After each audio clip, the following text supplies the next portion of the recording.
Hey, welcome to WinAnyway Live. I finished a book. I finished a book earlier this month too, but I finally finished a second book, and it's a real book. It's an actual book. See, look how thick that book is. It's a fiction book, Ready Player One by Ernest Cline. So, I'm going the wrong way. Yeah, I don't read many fiction books, lots of non-fiction books. But I did a trade with my son at the beginning of the summer, about 3-4 weeks ago. I gave him Stranger in a Strange Land by Robert Heinlein and told him I'd read a book of his choice, and he gave me this one. I have read the entirety of the 571-page book. I think he's read about 10 pages of Stranger in a Strange Land. But that's okay. We'll be patient with him. Now, I'd never read this book, but I had seen the movie. And Riker, my son, had read the book before seeing the movie. In fact, I'm not even sure if he's seen the movie, now that I think about it. But after I saw the movie, he was reading the book, and I was asking him if he'd gotten to this part in the book yet or this part in the book yet. And none of it made any sense to him because the movie Ready Player One, done by Steven Spielberg, was only loosely based on the book Ready Player One. Same characters, same concept. Some of the same things happened, but overall the movie was very, very different. So it was an adaptation. Now, it was an adaptation of something that was fictional, so it wasn't the end of the world. I mean, yeah, we all kind of get disappointed when we read a really good book, which this was for a teenage kind of book, Harry Potter type of book. It was still a good book. But I'm going to go see the movie again and try to see it through Riker's eyes, from realizing the movie and the book just aren't the same. I'm sure you've seen movies that just didn't match up to your expectations for whatever book it happened to be based on. But think about this. In our speeches, we use stories all the time. And they're supposed to be stories that are typically based on our real life. I mean, there are some stories that are just kind of standard stories. The starfish story, the story about the guy freezing in the refrigerator truck that isn't even on, but because he believes it's on, he dies overnight by freezing to death.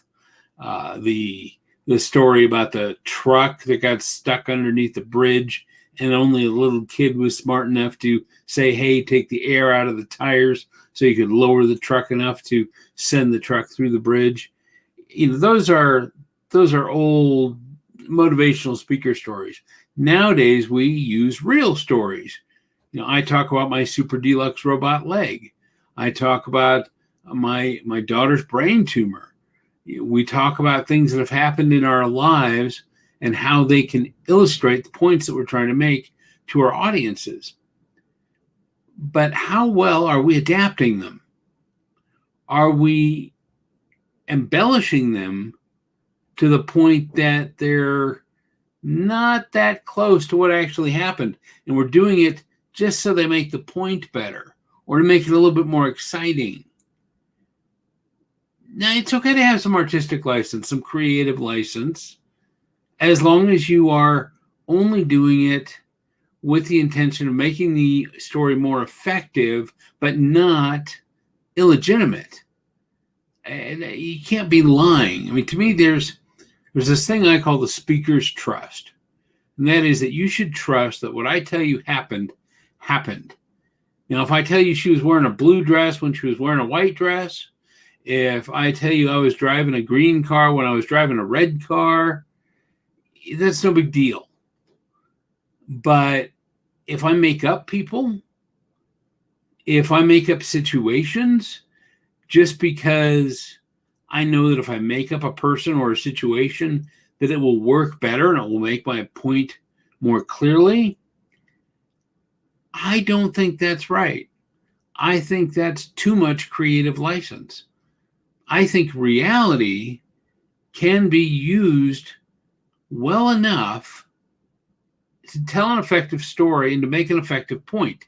It's up to us to be good enough writers and good enough speakers to use reality properly and not make something up just so it sounds better. I think a lot of people disagree with me on this. A lot of people are like, oh, I can just create a montage of a character or you know, I'm getting the point across and that's what matters. But I think honesty matters. I think authenticity matters. Because if I find out anything in your story is a lie to one degree or another, I'm simply not going to buy anything you say. I'm just going to be thinking, well, you know, you made up the other thing. Maybe you're making this up. Maybe what you're saying just doesn't hold water. You lose credibility with me. And maybe that's a personal thing. Maybe you agree with me.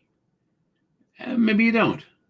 Tell me in the comments, what experiences have you had with speakers that gain credibility or lose credibility based on their storytelling and how they use creative license or not when they speak? So I guess this was more of a Speak Anyway podcast than a Win Anyway live, but I wanted to let you know that matters to me. And I read a book. A real, honest to gosh book. I got about, 6 days to try to read another one and get 3 done in June. Wow. Hey, you start your Win Anyway weekend right now if you're not already in the middle of it. We'll see you next time on Win Anyway Live.